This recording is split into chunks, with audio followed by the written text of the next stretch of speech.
Well, hello, fellow gamers. My name is John, and welcome to my Gamester81 show. This is my playthrough of Abobo's Big Adventure. I want to say thank you to Tuan Nguyen for letting me know about this game. He put a link on my Facebook wall about this. Facebook is definitely the best way to get a hold of me. And I never heard of this game. It came out January 11th, 2012. Brand new. It is a Flash game. And the coolest thing about this game, it's 100% free to play. I'll put a link below so you guys can check it out yourself. If you're a big fan of the NES games, if you're a big fan of nostalgia, if you're a big fan of 80s pop culture, this is definitely the game for you. The plot is very straightforward. You're the main character of Abobo, who is one of the main enemies in the Double Dragon line of games, and your son Abobo has been kidnapped. So your goal is to go through 8 levels, each level bringing a new style of NES gameplay, defeating your enemies and saving your boy. The opening sequence is really cool. There's a lot of interesting NES characters from random games. I've beaten this game about 4 times. I've noticed there's been subtle differences every time I've played this. Here's the main player select screen. You have a start game, a level select, which looks very similar to a Mega Man select screen. And you have these medals, which are 2,000 points you can collect throughout the game. And it's an achievement, basically. And so as you play, you can unlock these medals. And it brings a nice replay value to the game, trying to unlock all these medals that you play. The first stage is Double Dragon, and the music in this game is phenomenal. Each stage, as I mentioned before, each level is a different game, and each game uses the original music soundtrack from the original game. Abobo's Big Adventure has been in development for many years, dating back to 2002. It's created by Robert Barr. The other day I was actually streaming this game on my Twitch TV account, and Robert actually came into the chat and started talking to us. So it was really cool to get to talk to Robert and get the little brief history about this game and all the hard work he put into it. Throughout the game, there's some moments that are hysterical. There's random enemies like a Goomba you can kick, and there's also moments in the game where you actually can rip people's heads off and use it for energy, as in this case right here. You can use their body as a weapon or as a bomb, which I think was a really clever idea and hysterical. There's also boss battles throughout the game as well. Here's one of the first ones with Donkey Kong. You can see I'm destroying him, and there's Donkey Kong Jr. You kick him, and I unlocked a medal, so you can kind of understand how the whole medal unlocking achievement works in this game as well. Between each level is a really funny mini story, and here's the first one where he ate something, he's got to go to the bathroom, he flushed himself down the toilet, which leads to level 2, which is a Super Mario Brothers swimming level. Level 2 is one of my favorite levels. There's a lot going on. It's very challenging. I've noticed that sometimes when there's a lot of stuff going on the screen, there is some subtle lag. Nothing to really interfere with the flow of the game, but it is there if there's a lot going on the screen. You stick out your tongue and eat your enemies and spit them back out, use them for weapons. There's a random red door in between the level here, which you meet a mermaid. You can kind of decide what you want to do. You can eat her, hit her, mate her, vomit on her. We'll choose to mate her. And this is what leads is hysterical. You create some offspring, and your offspring actually follow you throughout the game, kind of give you a temporary shield throughout the level.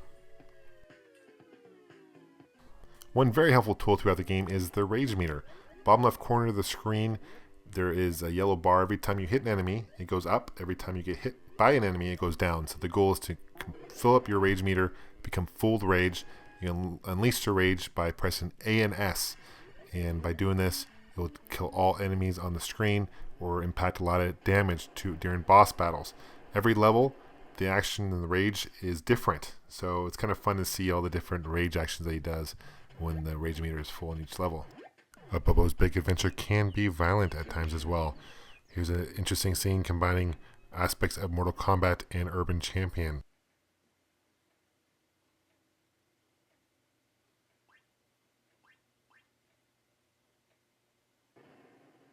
That's awesome. Freaking hysterical. And it will lead into the next level as well.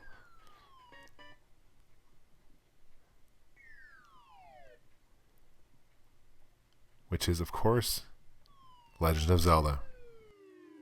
The Zelda level is a lot of fun. It's also one of the most challenging. If you like the original Zelda series, this is definitely a level that you will enjoy. The reason I'm smoking and blinking is because I'm at full rage. There's a map. Look what happens to the map at the very top. Look what the shape of the map looks like. There's subtle things like that in this game that really stand out to me and I think are a lot of fun. I'm going to release the rage and see what happens with Abobo.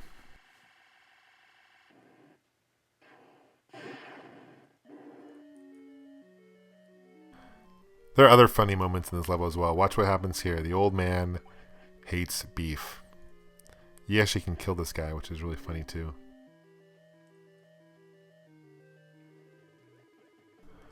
Abobo's adventures continues. It brings him to Balloon Fight, which is one of my favorite Nintendo games. One of the first Nintendo games for the platform. And it's actually a Joust clone, more or less, which Joust is one of my favorite arcade games. I found this level to be fairly simple, though a lot of people who have played this game I've talked to found this to be a very challenging level. There's green balloons you can collect to replenish your rage and replenish any pop balloons, which makes it somewhat easy, but still a great level nonetheless. Next stage is Pro Wrestling, which I know there's a lot of fans of the Pro Wrestling game for the NES. I particularly didn't really care for the game, but this stage is a lot of fun. You can use weapons like a chair to unlock medals. And Amazon uses this really cheap move here where he kicks you in the air and uses his tongue.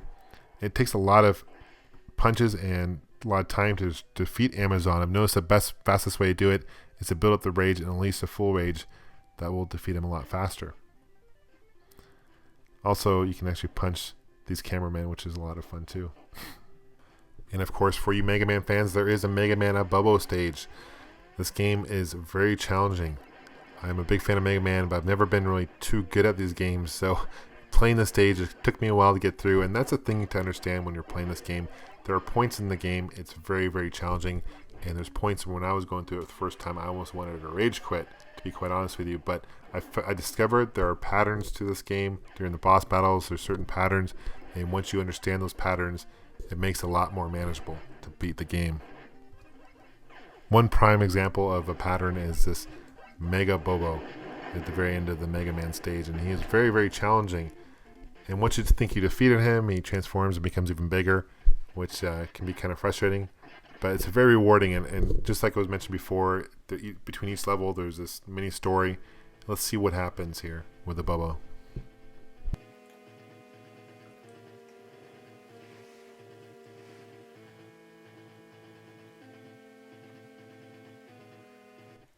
And these animations here are really well done, really put together very well.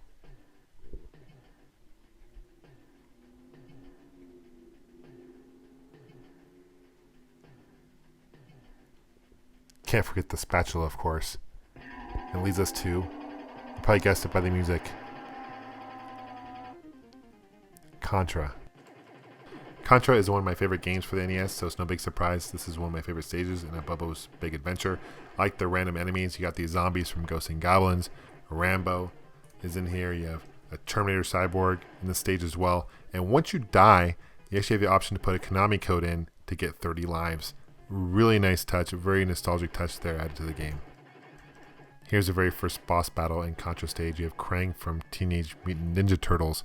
You have Kirby there controlling him as an enemy. It's interesting to see Kirby as an enemy.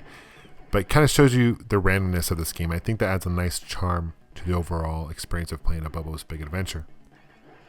Overall, this is a really fun game. Probably the best Flash game I've ever played. I've played a lot, including Super Mario Bros. Crossover. I can definitely tell that Roger Barr, the creator of Abobo's Big Adventure, is a big fan of the Nintendo Entertainment System, and it shows. It's also really cool that he made this game available to free to play. It's definitely a game worth checking out.